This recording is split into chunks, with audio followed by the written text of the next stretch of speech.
And it truly is deja vu from 2023 all over again. Sam Horn is going to start the second half for the Missouri Tigers. Beau Pribula getting the start for Missouri in week one. Let's talk about all the ramifications right now.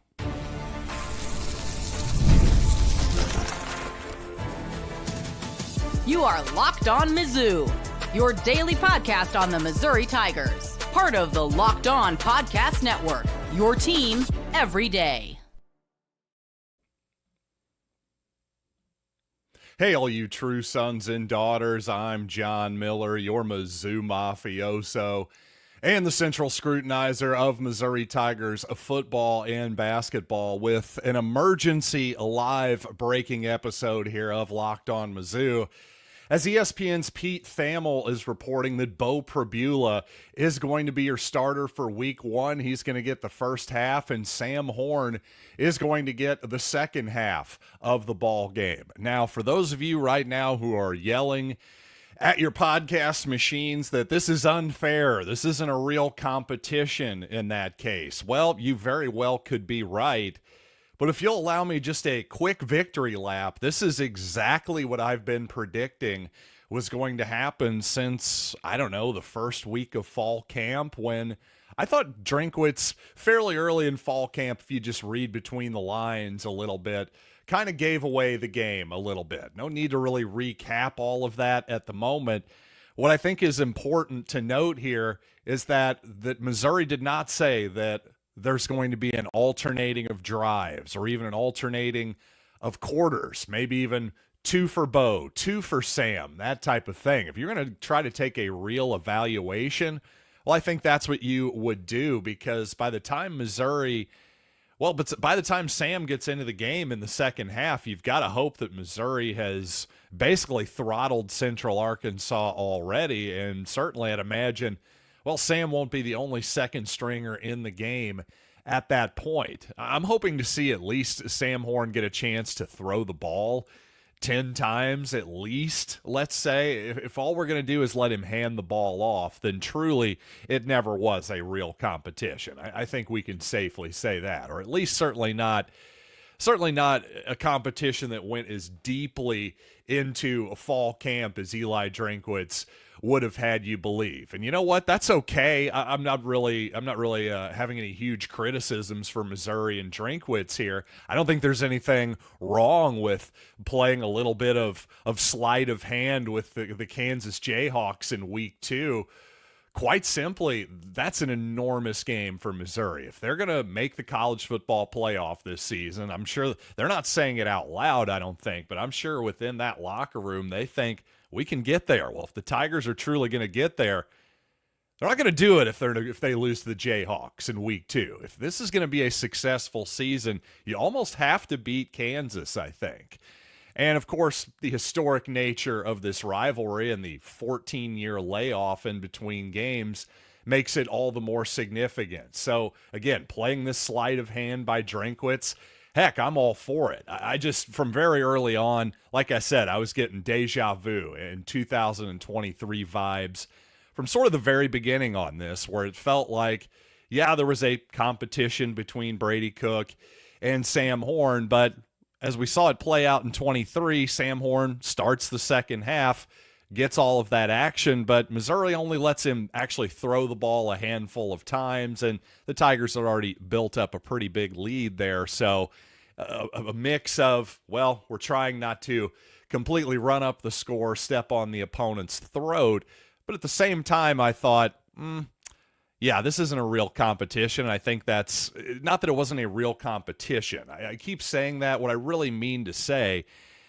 is that it wasn't as competitive and as deep into camp, I think, as Eli Drinkwitz would have had us fans, and most importantly, I think, the Kansas Jayhawks and their coaching staff and analysts, I think more than I would have, more than they would believe. That's for sure. I know that for a fact. So I have some comments coming in here live, by the way, already. I'll definitely take some of those here as the program goes on. Really quickly, I do want to take care of some business and tell you that today, by the way, is officially FanDuel Futures Day, a brand new holiday for football fans, well, who love futures, bold predictions, preseason hunches. Well, mine is, I think the Chiefs are still going to win the AFC West. It was minus 110 last time I checked.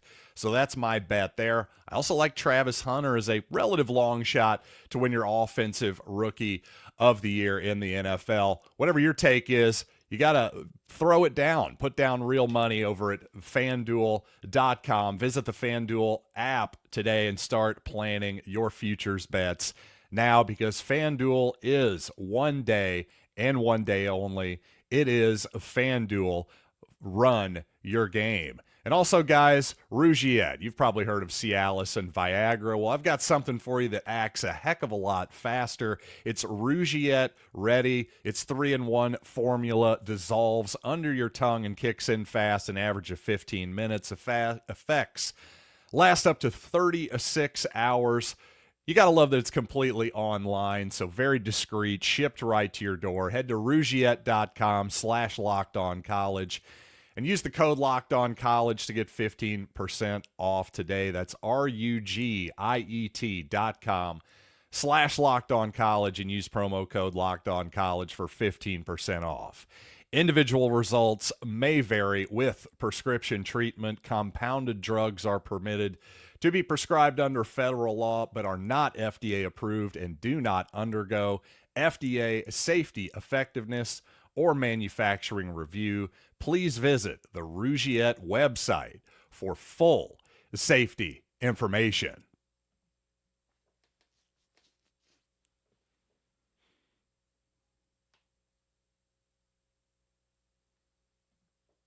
All right, my colleague Stephen Willis here even jumping into the comments. What's up, Stephen, over at Locked On Ole Miss?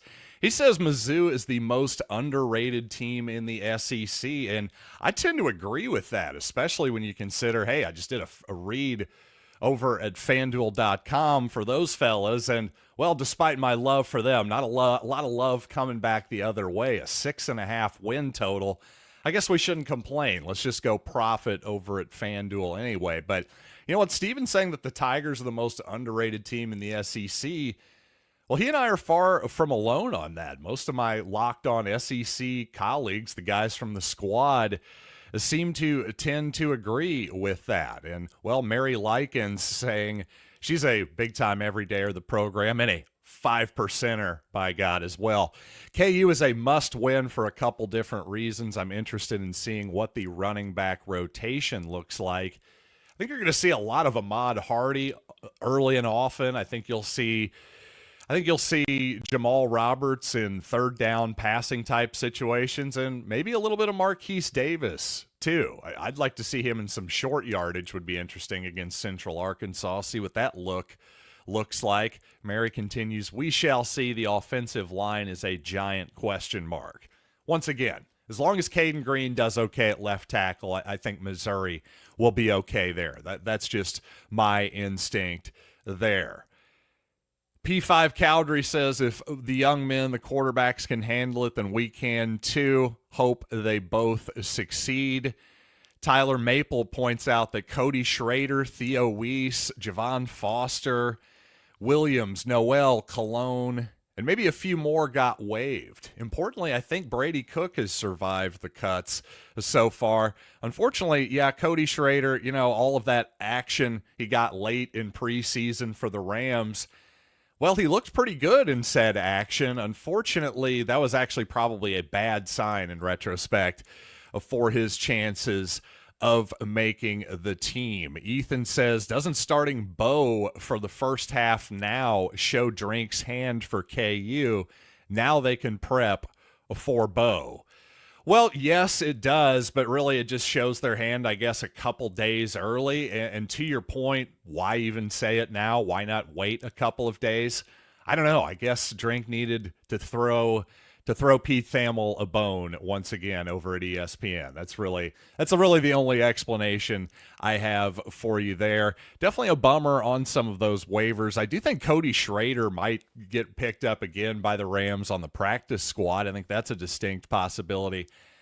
To me, Theo Weiss, once again, I think he was one of the most undervalued guys in the draft of last year's class. I think he played well enough for the Dolphins to make that team, but this could be a blessing in disguise. The Dolphins are in a bit of a quandary right now. I'm not sure that I trust what they're doing at the moment. I really don't. And here comes my daughter once again to bust in. It's like she has like some kind of ESP and knows when I'm doing an actual live podcast, when something magical happens for Mizzou. So, you know what? Maybe I'll wrap it up here in a minute. Let's see if I have some more questions here, any other topics I need to get to as I hem and haw through this little thing here we call the Locked On Mizzou Emergency Quarterback Podcast. You know what? I think that'll about do it. We'll finish it off once again with a look from my cute little daughter, Olivia. She says hi.